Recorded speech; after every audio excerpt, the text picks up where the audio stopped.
From this determination is developed a moral view of the world which consists in the relation between the absoluteness of morality and the absoluteness of nature.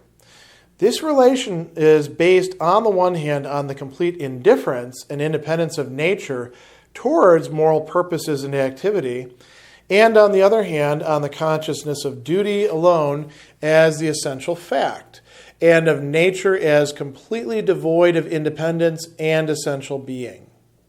The moral view of the world consists in the development of the moments which are present in this relation of such completely conflicting presuppositions. Here in paragraph 600, we are seeing Hegel working out an insight that is not unique to him, but I think is there quite a bit in previous German idealists, namely that the moral view on the world is going to involve a relation, a connection, a Beziehung between two different, let's call it, not just points of view, but substantial realities. Substantial not in the sense of being substances, but rather as being what determines matters. And one of these is nature, the entire world as we know it, including our basic drives, our passions, whatever psychological laws can be given about those. And then this realm of morality, which is not the only realm of freedom here. So this is a bit different than, say, Kant, right? Where Kant counterposes the realm of nature, which is almost, you could say purely determined by laws that can be understood in a mechanistic fashion, and then a noumenal realm of freedom, and somehow these two interpenetrate. Hegel is trying to grasp this in a more adequate way, this problematic. So he's going to tell us that from this determination, this Bestimmung, right, this determination discussed in the previous paragraph about these two different domains, is developed, or you might say works itself out. Ausbildung is the verb there. A moral view of the world, a moral Weltanschauung, a moral grasp on the totality of everything. So from this relation, this connection, this determination, and he says this consists in the relation. Relation between what? Now notice what he's going to say here. The absoluteness of morality and the absoluteness of nature. We have two absolutes. Can we preserve two absolutes in play for very long? Can there really be this sort of shared divvying up of the realm of the absolute? Or is there something about the absolute that requires us to make it one absolute, a unity? Can either of them really be absolute if they're limiting each other? It's a really central problem here, isn't it? So he goes on and he says, it consists in the relation between the absoluteness of morality and the absoluteness of nature. So what is this relation? He says the relationship is based on the one hand and then on the other. So he's going to tell us how it appears from each side.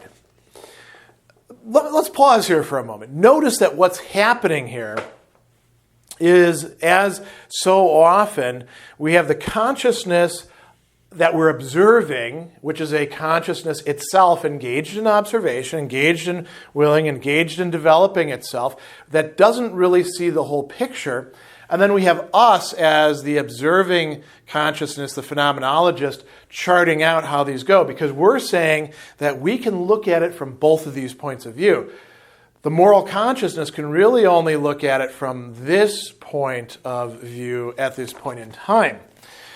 So he goes on and he says, it's based on the one hand on the complete indifference and independence of nature towards something. We'll talk about towards what in just a moment. But the complete indifference, Gleichgültigkeit, indifference is a great way to express it. Everything is just as good as everything else, This piece of chalk, just as good as this piece of chalk.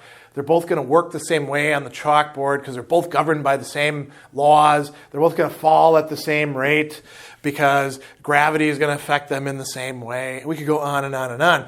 And it doesn't matter whether I feel that one of them is somehow more morally important. I mean, I don't know, it would make a piece of chalk more morally significant or salient. But let's assume that there was any possibility. Nature would say, I don't care. I operate the way I operate. I don't care about what? About your, Hegel goes on, and he says about moral purposes, Zweck, right? And activity. It doesn't also even care about duty, moral duty. That's stuff for the side of morality. Nature doesn't care about that.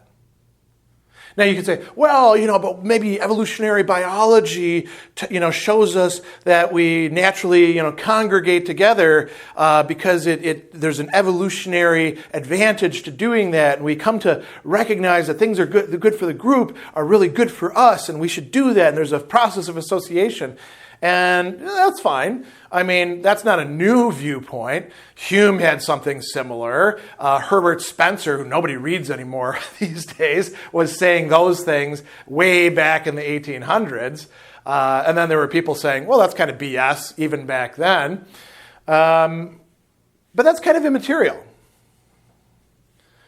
Hegel's not interested in psychological laws at this point. You can have all you want of those in nature over here. But those don't actually get to moral purposes, moral duties, moral activities. This is one of the things Kant was pointing out to us in criticizing what he called eudaimonism. Right?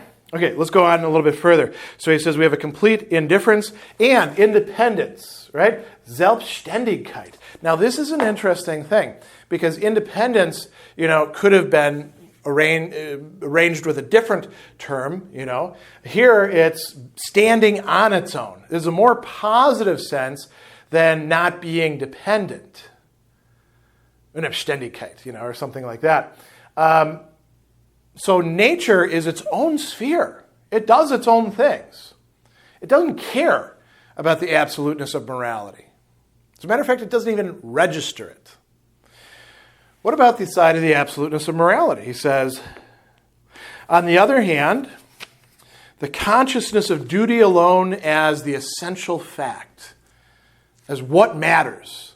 If you do, in fact, take the moral point of view, you're not prioritizing duty in there and saying, let me order things. So duty is good, and fulfilling nature, that's good too. We'll put nature down here, except maybe it might creep up a little bit higher. No. There's a dividing line. Duty takes precedence over everything else. Or else it's not a moral point of view. Right? So he says, nature, from this point of view, is completely devoid of independence and essential being. So now Hegel then goes on and says the moral view of the world. So we really have a third term here. We have the morality, we have nature, and then we have the moral view of the world. The moral view of the world contains, he says, the development of the moments which are present in this relation. So this is just a starting point. This dichotomy that we're drawing is not the end. This is not Hegel's fully developed position. This is where we're beginning. Now, what are we beginning from? Notice how he's talking about this. The moments that are present in this relation, Beziehung, of such completely conflicting presuppositions, Voraussetzung. These are each presupposing things about the other and getting it wrong. So we're going to go further than this. To begin with, then, the moral consciousness is such as presupposed. Duty is the essence for this consciousness, which is actual and active, and in its actuality and action fulfills its duty. But this moral consciousness is at the same time faced with the presupposed freedom of nature. In other words, it learns from experience that nature is not concerned with giving the moral consciousness a sense of the unity of its reality with that of nature, and hence that nature perhaps may let it become happy or perhaps may not. The non-moral consciousness, on the other hand, finds, perhaps by chance, its realization where the moral consciousness sees only an occasion for acting, but does not see itself obtaining through its action the happiness of performance and the enjoyment of achievement. Therefore, it finds rather cause for complaint about such a state of incompatibility between itself and existence, and about the injustice which restricts it to having its object merely as a pure duty, but refuses to let it see the object and itself realized. Here in paragraph 601, Hegel is now going to spell out for us in a little bit more detail, or at least in general outline, this conflict between morality or duty on the one hand, as something that really is absolute and essential, and the entire domain of nature, which not only includes what is outside of us, but permeates us as well, insofar as we are part of nature. And I'm actually going to use an example here, not one that Hegel himself brings up, but one that I think is very common in our own time and rather illustrative of exactly the sort of conflict that he is talking about at this point. So let's go to the text. He says, to begin with, the moral consciousness as such is presupposed, vorausgesetzt, right? We just saw in the last paragraph Hegel talking about these two rival presuppositions, vorausgesetzung, opposed to each other. And then we also have the freedom of nature, which is going to be presupposed as well. Presupposed here means that something has set this out, right? Vorausgesetzt, set it down as here's where we're starting from. It's not to say, well, because it's a presupposition, it's no good or anything like that. We have to begin from presuppositions. So, Hegel says, we presuppose the moral consciousness, and how can we characterize this? He says, duty is the essence. He began by this chapter, this section, by talking about duty as being the essence, the Wesen, for this consciousness, which is actual, wirkliche, and active, tätliche, meaning it's something that is real and does things. This is usually what we're striving for in the Hegelian dialectic, isn't it? We go from the ideal to the actual, from what is merely imagined or brought on the scene or in outline to something that is actually concretely developed. So the moral consciousness is in fact actual, but it's not actual enough.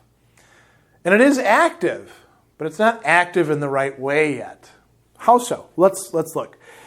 So he says, in its actuality and its action, it fulfills its duty. That's good. That is being in touch with its essence. So I follow the rules that I ought to, because they are in fact moral rules and they express how I ought to behave as a decent human being. I do that and I can say, I have indeed fulfilled my duty. There's a certain satisfaction that comes with that. Well, what's missing then? Here's where we get to what always makes morality so complicated. Kant pointed this out. If we were, perfect beings, we almost wouldn't need morality. We just go along with it almost like clockwork or like, following certain algorithms. But we're not. We're messy. We're involved with nature. So he goes on and he says, this moral consciousness is at the same time faced with the presupposed freedom of nature. In other words, it learns from experience. It experiences and thereby acquires this knowledge. Erfahren is the verb there. It learns from experience. Nature, and I'm going to paraphrase, nature doesn't care at all. Nature, Hegel says, is not concerned with giving the moral consciousness a sense of the unity of its reality with that of nature. That is what moral consciousness is attempting to bring about is some sort of unity of its reality with nature. Nature is not going to provide that. As a matter of fact, nature is going to provide the opposite experience to the poor moral consciousness. So he says, nature, here's one object lesson, nature may perhaps let it be happy, or perhaps may not. So, doing your duty, this is what Kant had called eudaimonistic ethics. And he thought that pretty much most of the ethics before him fell into this eudaimonistic problematic. You say, well, why should I be a good person? Well, because in some way, the universe or nature is going to reward you by doing so. And some people conceive of this in very sensuous terms, like, hey, I'll be a good guy, and then I'll go to heaven, and God will give me all sorts of nice things up there, or I'll at least avoid the bad place, and I won't burn forever, or however else you imagine a terrible afterlife, right? Now, put that sort of stuff aside. Let's get to stuff that's a little bit more plausible from a moral point of view. I should be a good person. Why? Because I'm part of a society. And if I behave in a good way towards other people, I'll build up a certain amount of trust, and they will, reciprocally behave in a good way towards me, and everyone will, be helping each other out. Well, is that necessarily the case? Nature, and now don't think just about like the natural world, think about our human nature. Think about the ways in which human beings behave in relation to each other, about economic, about sociological, about psychological laws, or at least generalizations. I mean, if this was the case, we wouldn't have what's called the free rider problem, which is that many people will indeed follow the rules and behave like good people, and then there's going to be some jerk who's going to ride for free on the subway and not pay his fare, and everyone else is going to have to suck it up because of him. If you have insurance, your rates go up, not just because of what you did or what happened to you, but because of some other dummy doing something stupid that drives everybody's rates up. And we go on and on. I mean, this can be summarized, you might say, in that catchphrase. This is why we can't have good things. So that's also sort of a eudaimonistic point of view. What about another one? What if we take something that's more Aristotelian or more Stoic or more Cartesian, and we say, listen, we need to develop ourselves, develop our human nature within ourselves, become virtuous. And if we do that, then we're actually going to be happy as a result.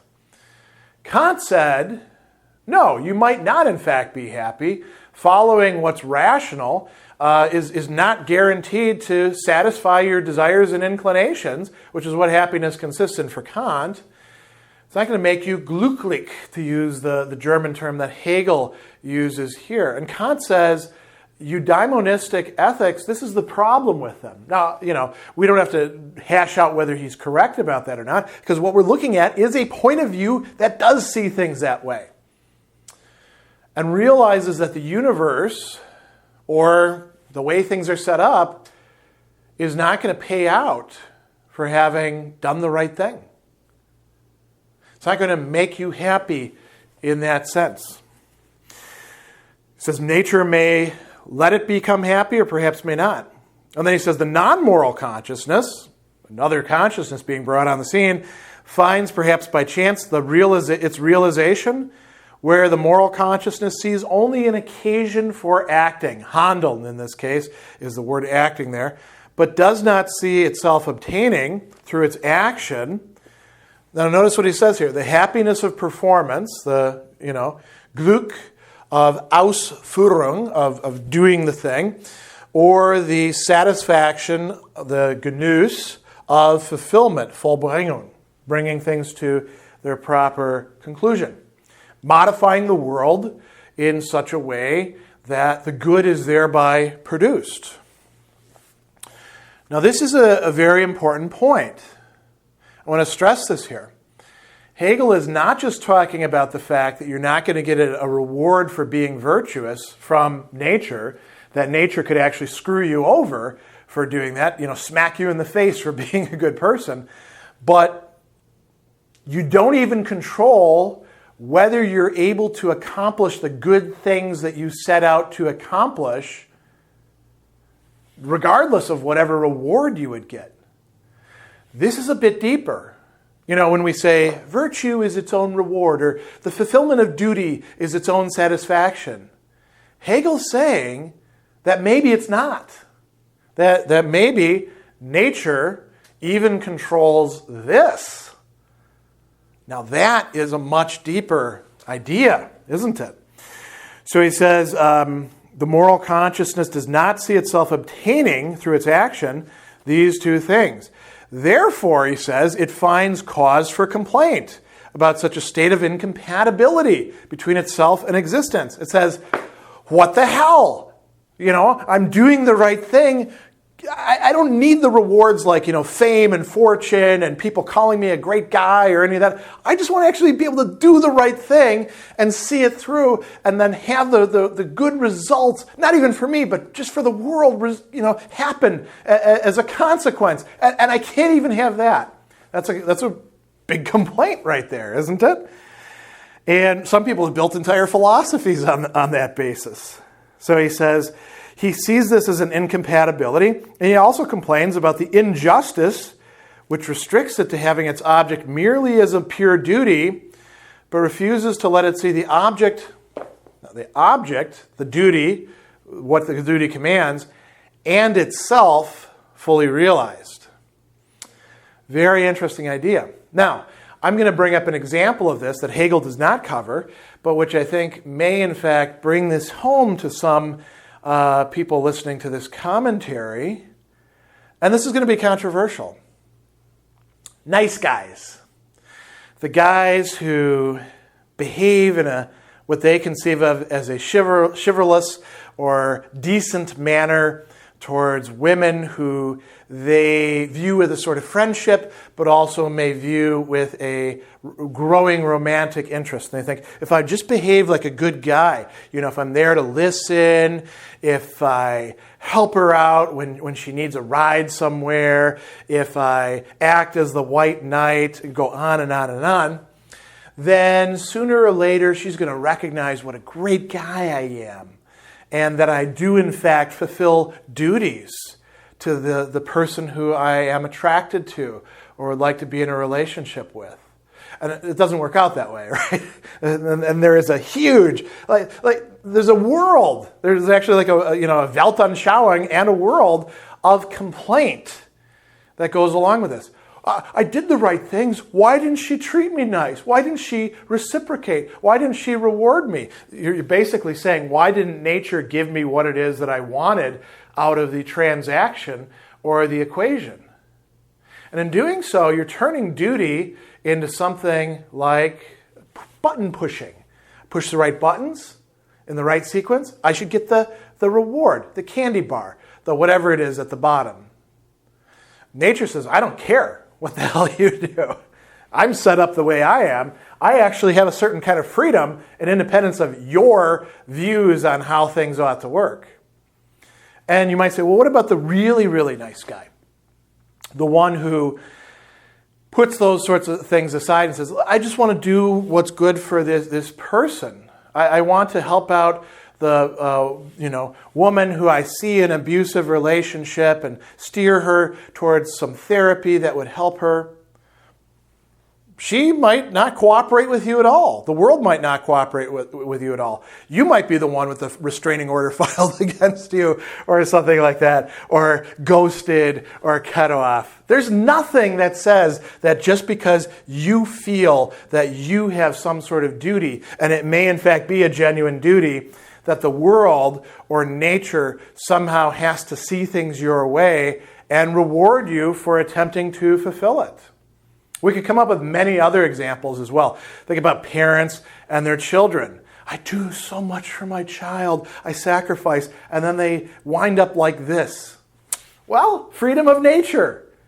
So we could come up with many, many examples along these lines.